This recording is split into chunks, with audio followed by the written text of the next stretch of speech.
You are you are. आपको लगता है कि इसमें क्या सच्चाई है, क्या है, आप हमारे को कमेंट करके बताएं कि ठीक है।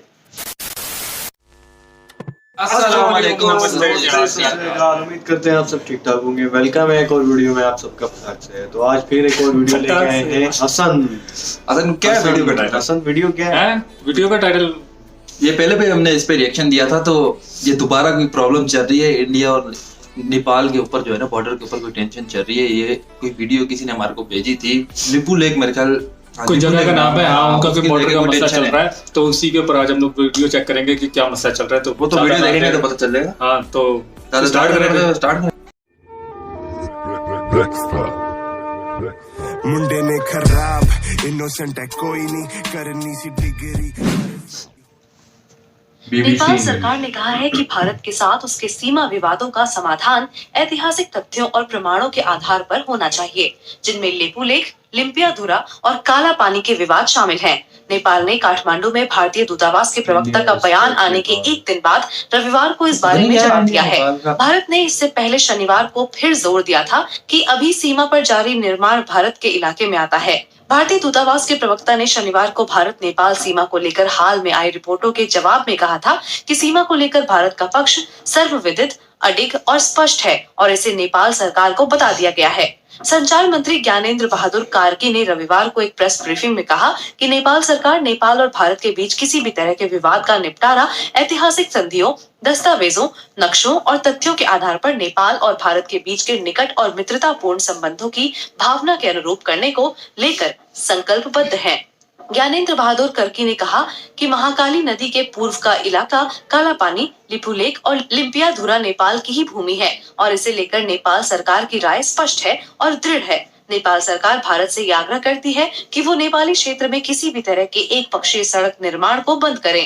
नेपाल और भारत के बीच का सीमा विवाद पिछले एक महीने से लगातार सुर्खियों में है, जिसकी शुरुआत भारतीय प्रधानमंत्री नरेंद्र मोदी के बयान से हुई थी। प्रधानमंत्री मोदी ने उत्तराखंड के हल्द्वानी में 30 दिसंबर को एक जनसभा में लिपुलेक इलाके में सीमा सड़क संगठन के निर्माण कार्य का जिक्र किया था। उन्होंने कहा था कि आपको सुख सुविधा से वंचित रखने वालों के कारण ही मानसरोवर का प्रवेश द्वार मानसखंड सड़क मार्ग से जुड़ने से वंचित रहा। हमने न केवल टनकपुरा पिथौरागढ़ ऑल वेदर रोड पर काम किया, हमने लिपुलेक में एक सड़क भी बनाई और आगे विस्तार का काम चल रहा है। 9 अप्रैल 2008 को भारतीय रक्षा मंत्री राजनाथ सिंह द्वारा धारचूला लिपुलेक लिंक रोड का उद्घाटन करने के बाद नेपाल ने विरोध किया था। सड़क के उद्घाटन के तुरंत बाद काठमांडू में भारतीय राजदूत को विदेश मंत्रालय में बुलाया गया था और एक राजनयिक नोट जारी किया गया था, जिसमें भारत से नेपाली धरती पर किसी भी गतिविधि में शामिल नहीं होने का आग्रह किया गया था। लेकिन पीएम मोदी की ताजा टिप्पणियों से संकेत मिलता है कि भारत ने इस क्षेत्र में सड़कों का निर्माण जारी रखा है। इससे पहले भारत के काला पानी समेत दूसरे क्षेत्र को अपने नक्शे में शामिल करने के बाद भी नेपाल ने भारत को डिप्लोमेटिक नोट भेज दिया था। नेपाल ने भी अपना नक्शा अपडेट किया है और लिम्पियाधुरा सहित उन क्षेत्रों को शामिल किया है जो पहले छूट गए थे। भारत और चीन ने नेपाल की जानकारी के बिना लिपुलेक दर्रे को व्यापार मार्ग बनाने के लिए 2015 में एक समझौता किया था। सहमति का विरोध करते हुए नेपाल ने तुरंत दोनों पड़ोसी देशों को राजनयिक नोट भेजे थे। नेपाल दावा करता है कि महाकाली नदी के पूर्व हिस्से में लिम्पियाधुरा, काला पानी और लिपुलेक सहित सभी क्षेत्र 1816 की सुगौली संधि के आधार पर नेपाल के क्षेत्र का हिस्सा है।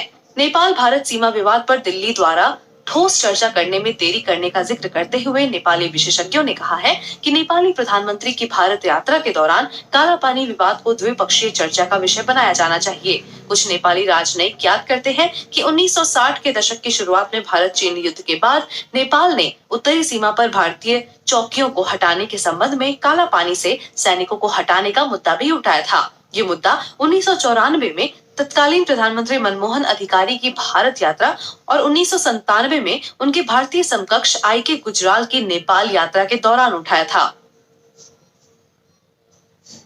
India respect. ये थी भाई वीडियो। वाह, कुछ समझ आई भाई? क्या क्या बातें उन्होंने की हैं? बातें तो समझ आई है, लेकिन वो जगह पे समझ नहीं आ रही ना।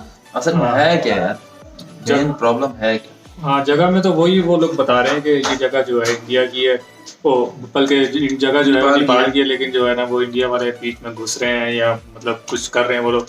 तो ये तो वैसे गलत बात है यार, जिसकी जगह है उसको तो फिर एक्शन तो वो लोग लें। मेन तो हमारे को भी वैसे नहीं पता हाँ क्या है, लेकिन मेन तो ये है कि नेपाल की जगह है ना, हाँ, मतलब हम लोगों ने इस पे वो भी की है, देखा भी था इस पे हमने काफी वीडियो और भी, लेकिन दिखाया यही जा रहा है कि नेपाल की जगह है। नेपाल की जगह इससे पहले भी हम लोगों ने वीडियो बनाई थी, उसके अंदर भी हम लोगों ने पूरा मैप भी आप लोगों के साथ शेयर किया था। ठीक है, तो उसके अंदर भी नेपाल में जो है ये आ रही थी क्या जगह। करेंगे? मैं तो यही कहना चाहूंगा जिसकी जगह है उसको ही मिलनी चाहिए, ना कोई प्रोटेस्ट वगैरह कुछ होना चाहिए, ऐसा पीसफुल तरीके से अपनी जगह। गुंडागर्दी भी नहीं होनी चाहिए। हाँ, गुंडागर्दी भी नहीं होनी चाहिए। अब जैसे ये वीडियो में तो वो बता रहा है हमारे को, ठीक है, अब जो पॉलिटिक्स है वो तो इसके पीछे पता नहीं क्या होगी क्या नहीं, वो तो ना हमें पता है ना आप लोगों को पता होगा, ना जिसने ये वीडियो बनाई है शायद इसको भी ना पता हो, उसने बस अपनी जानकारी के हिसाब से वीडियो बना रही है। क्यों है ऐसी? तो वीडियो यही थी जो हम लोगों ने देखी, जो हमारे को पता था, जो हमने बोला। यू आपको लगता है कि इसमें क्या सच्चाई है, क्या है, आप हमारे को कमेंट करके बताएं कि ठीक है। और अगर वीडियो पसंद है नीचे लाइक शेयर कमेंट और प्यारे प्यारे अपने राय दें। हमारे इंस्टाग्राम के लिंक भी है नीचे डिस्क्रिप्शन में जाके हमें मैसेज पर्सनली भी कर सकते हैं। मिलते हैं आपसे अगली वीडियो में, तब तक के लिए इजाजत दें। ये डरा दिया इसने। अल्लाह हाफिज। Tell me pretty lies, look me in the face. Tell me that you love me, even if it's fake.